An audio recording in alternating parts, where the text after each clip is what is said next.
Hello there.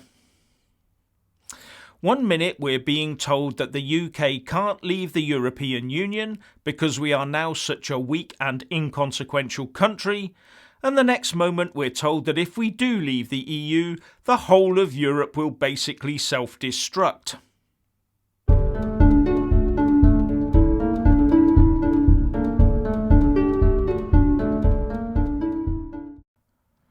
After years of being force-fed a diet of how powerful the EU is and that the UK just cannot function without being tied up inside it, so Brexit should be stopped, we are now being told that Brexit must be stopped because the effect of us leaving the EU will be to destabilise the whole European geopolitical situation. So which is it? Is the UK a rich and powerful nation that has a global reach, or just a mere small island of no real consequence off the coast of mainland Europe? Well, the Remain establishment has been pushing the latter while trying to keep us in the EU. But now that it looks like that we might actually be leaving the EU, out comes a study that points to the UK being so influential that it could cause instability in Europe if it left the EU. Funny that we have a Brexit-based general election in the offing, isn't it? Call me cynical, but it just sounds to me like another brickbat to hit long-suffering Brexiteers with. Now, I know that those putting this survey together may not have had that angle in mind, but those that want to will use it as a not-too-subtle argument to try and shame Brexit campaigners and swing voters behind Remain parties.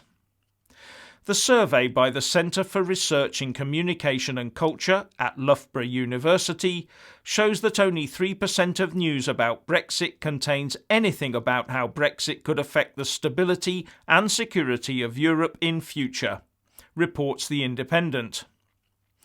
And it quotes British media expert Professor David Deacon as saying that this has been an undiscussed elephant in the room during a general election that is regarded by most people as a Brexit election.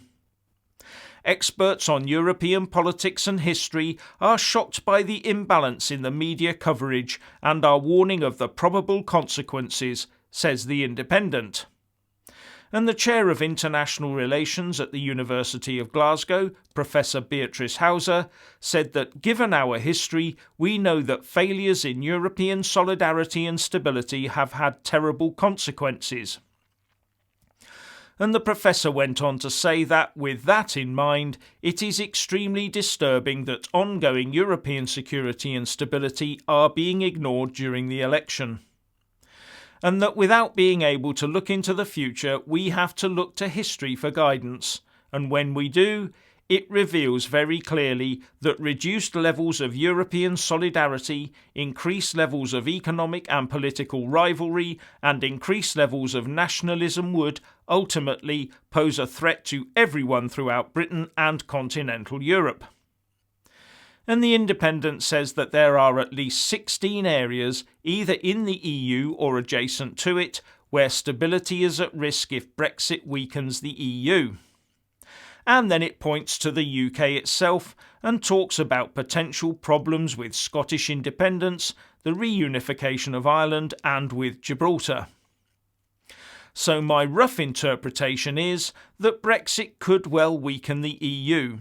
And a weak EU will lead to increased populism, increased nationalism, increased ethnically based separatism by minorities, increased competition and rivalries, increased identity politics-driven separatism, and a weakening of NATO that might lead to increased chances of mistakes being made by Moscow and others. Now that's a lot to lay at the door of Brexiteers who just want the UK to be a sovereign self-governing nation. And what has this practice of spraying passports about to increase political influence got to do with the UK? Because it turns out, says The Independent, that some states are trying to issue passports or ethnic identity cards to people in neighbouring countries. The report says, major examples of the practice are, for instance, Hungary giving ethnic identity cards to ethnic Hungarian areas of Romania, southern Slovakia, Western Ukraine and northern Serbia, and Romanians giving passports to neighbouring Moldovans. Russia is giving passports to people in pro-Russian rebel-controlled territories in eastern Ukraine. Bulgaria is also trying to give passports to citizens of northern Macedonia and to other Slavic-speaking populations in southern Moldova and eastern Albania. Poland now issues ethnic identity cards to ethnic Poles who are citizens of neighbouring countries like Ukraine, Belarus and Lithuania. And this is being used by EU member states and others to increase their influence and occasionally real political power in neighbouring EU nations and other countries, and a weaker or politically more divided EU may well accelerate that process. So what's the thinking here? That the UK must stay in the EU so as to make sure the EU is strong enough to continue with these practices, albeit at a slower rate? The Independent article also seems to lay the blame for all of Europe's woes on Britain, because we went off on a jaunt of our own and created our own empire and didn't stay behind and just play the European game, instead of laying the blame on those that actually started those problems in the first place. Before the First World War, Britain's focus on its empire led it to neglect creating a means of playing any major role in Europe, it says. And it also seems to be our fault that we only had 300,000 troops available in Britain at the start of World War I, because so many were stationed elsewhere around the globe. So by not interfering in Europe, we're to blame. And then we're further blamed for not somehow stepping in earlier in the run-up to World War II. The policy of appeasement neutralised Britain in Europe, just as Brexit threatens to do now, it says. But not a peep about how we both times had to step in and save Europe from its own folly at great national expense in terms of blood and money. Or is that the point, that without the ever-steady UK being there, then Europe will always tend to self-destruct? And then comes the sting in the tail to indicate how nasty we are in the UK, when the piece finishes with Oxford University's Professor of European Studies, Timothy Garton-Ash, saying, "What's more, if, post-Brexit, there is ongoing tension between Britain and the EU, the UK may be tempted to try and divide and rule in Europe, thus further weakening the continent." Well, sorry if that one leaves me a bit cold, after all the divide and conquer Brexiteers have been faced with and continue to face, especially from other EU member states where Northern Ireland and Gibraltar are concerned.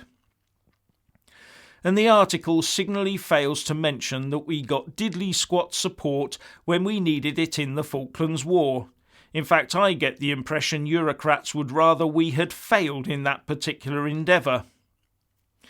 While the UK has been a full member of the common market and through to the EU, we've had problems developing and taking place right across the European continent, from the Balkans to Ukraine, as well as the economic and border problems in Greece, border problems in Italy, independence being crushed in Catalonia, and the ordinary people of France taking a battering from their own security services.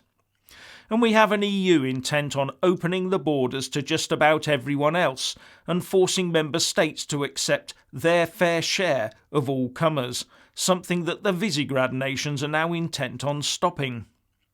And all the while the EU, you know, that entity that was meant to be a mere trading bloc of a few like-minded countries, is trying to increase its military capabilities to flex its muscles and be strong in Europe and in the world. You know, build an empire. The EU is storing up problems right now, whether or not we are a member state, with the difference being that if we are on the outside, it will be our decision on what we do about it and how much we pay for it to help them once again save them from themselves. Not only does the EU sound like a club I would not wish to join today if I were not already a member, isn't it a bit late for people to try and convince us that we're oh so important and needed in the EU, so best we stay? As I recall, when David Cameron tried to get something out of the EU before the referendum that he could use as leverage in his arguments to get us to vote to remain, he was treated as almost invisible. He got nowhere, got nothing, and that's the real truth of how the EU as an entity regards the UK, and any other member state come to that. And ever since then, Brexiteers have been treated as a sort of annoying irrelevance to be subdued and put back in their box. The whole point of the EU is not to allow a member nation to feel it has power and influence other than the power Brussels allows it to have. No, EU member states must feel powerless and unable to function without the overarching EU superstate to control their every move. So a true and complete Brexit will be the best thing to happen for the UK. But if you think that is the real Tory plan, then you may come to regret that belief in the coming months. Anyway, what do you think? Please share and comment, and thank you for watching.